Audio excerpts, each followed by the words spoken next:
Hello everyone, आप सभी का मैथ्स एक्सप्रेसो में स्वागत है।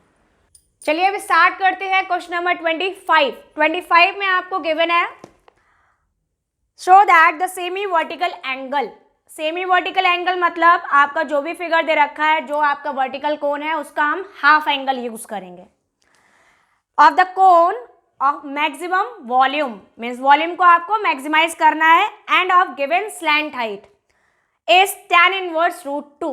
तो गिवन स्लैंट हाइट का मीन्स ये है कि स्लैंट हाइट को आपको कांस्टेंट की तरह यहां पर यूज करना है। तो कैसे यूज करेंगे आइए देखते हैं। So in question number 25 there is a cone with radius r, the perpendicular height h and the slant height as l। अब क्योंकि आपने ये सारी वैल्यूज खुद से ली हैं तो पहले आप लिख लीजिए कि आपने क्या क्या यूज किया है। Let radius, height and slant height of cone be r, h and l respectively. अब आपसे बोला है गिवन स्लैंट हाइट, तो एल को आपको कांस्टेंट रखना है। तो कैसे करेंगे, तो फटाफट यहाँ पे लिखते हैं कि सबसे पहले आप एल का रिलेशन लिख लीजिए। इसके साथ में एक वर्टिकल एंगल दे रखा है, सेमी वर्टिकल एंगल, तो हमने इस एंगल को थीटा कंसीडर कर लिया। ठीक है, तो कितना हो गया आपने यहाँ लिखा, let semi vertical angle be theta. ठीक है, अब क्या प्रूफ करके दिखाना है, तो हमें यहां पे प्रूफ करना है, we have to prove that volume of cone is maximum, और इसके साथ में हमें यह भी बताना है कि इस थीटा की वैल्यू कितनी है। तो थीटा इज इक्वल टू है tan इनवर्स √2। डन। तो कैसे करेंगे, थीटा के टर्म्स में आपको वैल्यू लेकर आनी है। तो एक काम करते हैं कि हम r और h को थीटा से रिलेट कर लेते हैं। जैसे ही थीटा से रिलेट करेंगे वैसे ही सारे रिजल्ट्स थीटा में कन्वर्ट हो जाएंगे और फाइनली हम थीटा की वैल्यू को ही ऑब्टेन कर सकते हैं। या फिर आप ऐसा कर सकते हो, आपने यहाँ पे l आपको दे रखा है तो l को ही यूज करते हुए वैल्यू को ऑब्टेन कर सकते हो। ठीक है, ये आप पर डिपेंड करता है कि आप मेनली किसके टर्म्स में वैल्यू लेकर आना चाहते हो। ठीक है, तो हम एक काम करने वाले हैं कि हमें यहाँ पे स्लैंट हाइट को कांस्टेंट यूज करना है, तो पहले उसको हम यहाँ पे लिखते हैं। तो आपको दे रखा है सॉल्यूशन, हम जब लिखेंगे l square is equal to क्या है आपका r square plus h square, क्योंकि ये आपकी स्लैंट हाइट वैल्यू होती है। यहां से हमने एक वैल्यू को ऑब्टेन कर लिया आर स्क्वायर, तो ये हो गया L square minus H square, ये हो गया आपकी फर्स्ट इक्वेशन। अब हमें लाना है वॉल्यूम ऑफ कोन को मैक्सिमाइज करना है, तो इसको हमने लिखा since the volume of cone is equal 1/3 pi r square h. इसमें हम फटाफट से आर स्क्वायर की वैल्यू पुट कर दें। पुट करेंगे तो आपका वॉल्यूम निकल कर आया 1/3 पाई, ये वैल्यू होगी L square minus H square into H. ठीक है, तो फाइनली आप इसको लिख सकते हैं π/3 l square h minus h cube. अब देखिए आपने जब इसको यूज किया है एल वाली वैल्यू को, तो ये कैलकुलेट करने पे, डिफरेंशिएट करने पे सिंपल रहेगा। अगर हम पहले से ही रेडियस और हाइट सभी को थीटा में कन्वर्ट करेंगे तो आंसर तो आएगा, लेकिन जो डिफरेंशिएशन है वो थोड़ा सा आपका कॉम्प्लिकेटेड हो जाएगा। तो उस कॉम्प्लिकेशन से बचने के लिए सिंपल तरीका क्या है कि जो भी आपको यहाँ एल दे रखा है वो भी आपको कांस्टेंट की तरह यूज करना है, तो उसी के टर्म्स में आपने रिजल्ट निकाला। ठीक है, अब यहाँ पर देखो एल तो आपको कांस्टेंट है, रिमेनिंग क्या रहा एच, तो आप इसे एच के टर्म्स में डिफरेंशिएट कर लीजिए। तो हमने यहाँ डिफरेंशिएट किया, on differentiating the function volume with respect to h, तो ये रिजल्ट आया आपका, that is b dash equal to π/3। यहां डिफरेंशिएट करेंगे तो एल स्क्वायर कांस्टेंट और एच का डेरिवेटिव 1, एच क्यूब को डिफरेंशिएट करेंगे 3h स्क्वायर। ठीक है, पुट कर दीजिए बी डैश इक्वल टू 0। तो तो आपका रिजल्ट आया pi upon 3 l square minus 3h square is equal to 0। तो जब आप पाई अपॉन 3 को डिवीजन में ले जाएंगे तो ये तो 0 हो जाएगा।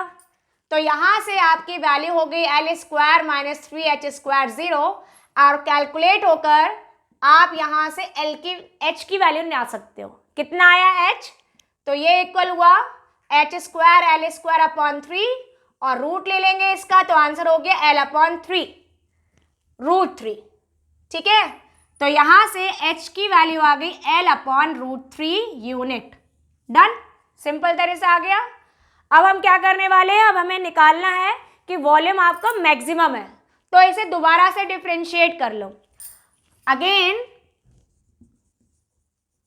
Differentiate b dash with respect to h। तो आपका ये आपका फंक्शन आया था, इसे दोबारा डिफरेंशिएट करेंगे तो b डबल डेरिवेटिव हुआ पाई अपॉन 3, एल स्क्वायर कॉन्स्टेंट है तो क्या हो गया आपका 0। 3h स्क्वायर को डिफरेंशिएट करेंगे तो 3 एज इट इज, और h स्क्वायर हुआ 2h, 3 और 2 मल्टीप्लाई होकर हो गया आपके 6h। ठीक है, अब जब हम इसको लिखेंगे हमें क्या करना है, हम जब वैल्यू निकालते हैं वॉल्यूम को चेक करेंगे तो किस पर चेक करेंगे, तो h की वैल्यू के साथ में। तो h का आंसर कितना आया था, ये आया था, आप यहाँ पुट कर दीजिए। So the double derivative at h is equal to l upon root 3 is equal, देखिए प्लस और माइनस मल्टीप्लाई हुआ माइनस 6 पाई अपॉन 3, और h की वैल्यू कितनी है l अपॉन रूट 3। आप इसको सिंप्लीफाई कर सकते हो तो कर दो इसको, 3 से आपका कट गया 6, तो 2 पाई l अपॉन रूट 3। वैल्यू कैसी है आपकी, नेगेटिव, और नेगेटिव है तो आपका वॉल्यूम कैसा हो गया, मैक्सिमम हो गया। तो जैसे ये value negative I means less than 0 है, तो ये क्लियर हो गया कि जो भी आपका वॉल्यूम निकल कर आया है कोन का, वो कैसा है आपका, मैक्सिमम है। अब क्या करेंगे, अब हमें इसके आगे ये वेरीफाई करके दिखाना है कि जो आपका सेमी वर्टिकल एंगल है वो है आपका tan inverse root 2।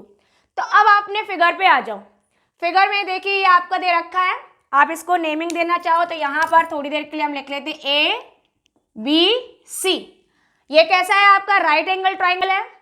Right angle triangle अगर हम tan थीटा को लेंगे तो tan थीटा क्या होता है, परपेंडिकुलर अपॉन बेस। तो इस एंगल थीटा के लिए परपेंडिकुलर आपका ये रेडियस r हो गई, और बेस कितना हो गया, हाइट h। तो यहाँ पर आपको वैल्यू चाहिए h और r की। s तो हमने निकाल लिया, r की वैल्यू और निकाल लें, वैसे ही हम थीटा की वैल्यू को ऑब्टेन कर लेंगे। तो यहाँ पर हमने लिखा, ये जो आपकी इक्वेशन नंबर 1 थी, सबसे पहले हमने इक्वेशन नंबर 1 को यूज किया और r स्क्वायर को लिखा, तो ये इक्वल हुआ r square equal to l square minus h square है, और h की वैल्यू कितनी है, l अपॉन रूट 3। आपने इसकी स्क्वायरिंग कर दीजिए, कितना हो गया, l square minus l square upon 3, and ये आप जब कैलकुलेट करोगे तो कितना आया, 2l स्क्वायर अपॉन 3। कैसे आया, 3 1 जा 3 एंड 3 से 1 सब्ट्रैक्ट हुआ 2। r की वैल्यू निकालोगे तो स्क्वायर रूट ले लीजिए, तो फाइनली ये रिजल्ट आया root 2 l upon root 3। Done. अब हमें क्या करना है, tan थीटा लाना है। तो tan थीटा की वैल्यू आप फिगर से देखेंगे तो आपका ये हो गया, now tan theta is equal to, ये होता है परपेंडिकुलर अपॉन बेस। तो परपेंडिकुलर कितना है r और बेस कितना है h, दोनों की वैल्यू यहाँ पर पुट कर दीजिए। तो r कितना हुआ, रूट 2 l अपॉन रूट 3, और h कितना है l अपॉन रूट 3। ये पूरा l अपॉन रूट 3 कैंसिल, कितना रह गया, tan theta is equal to remaining रहा ओनली रूट 2। अब हमें थीटा की वैल्यू निकालनी है तो फंक्शन को चेंज कर दें। तो आप जब tan थीटा की वैल्यू रूट 2 आ रही है तो थीटा कितना होगा, यहाँ से आप चेक कर सकते हो, सिंस tan थीटा आपका निकल कर आया है root 2, so that's why theta हो गया tan इनवर्स रूट 2, और ये लीजिए आपका फाइनली रिजल्ट निकल कर आ गया। तो इस तरह से आपने देखा कि आप क्वेश्चन को सॉल्व तो बहुत तरह से कर सकते हैं। आपको थीटा गिवन है, थीटा के टर्म्स में कर सकते हो, स्लैंट हाइट गिवन था, स्लैंट हाइट के अकॉर्डिंग निकाल सकते थे, लेकिन आप यूज उसको करें जिससे आपकी कैलकुलेशन थोड़ी सी सिंपल रहे। तो इसीलिए हमने यहाँ पर स्लैंट हाइट को यूज किया, जिससे आपका डिफरेंशिएशन बहुत इजीली कंप्लीट हुआ। और लास्ट में जो भी आपको रिजल्ट लाना था थीटा का, उसके लिए हमने देखी क्या चीज रिक्वायर्ड थी, हाइट और रेडियस। दोनों की वैल्यू पता है, tan थीटा फॉर्मूला अप्लाई किया और फाइनली आपका रिजल्ट निकल कर आ गया, theta is equal to tan inverse √2।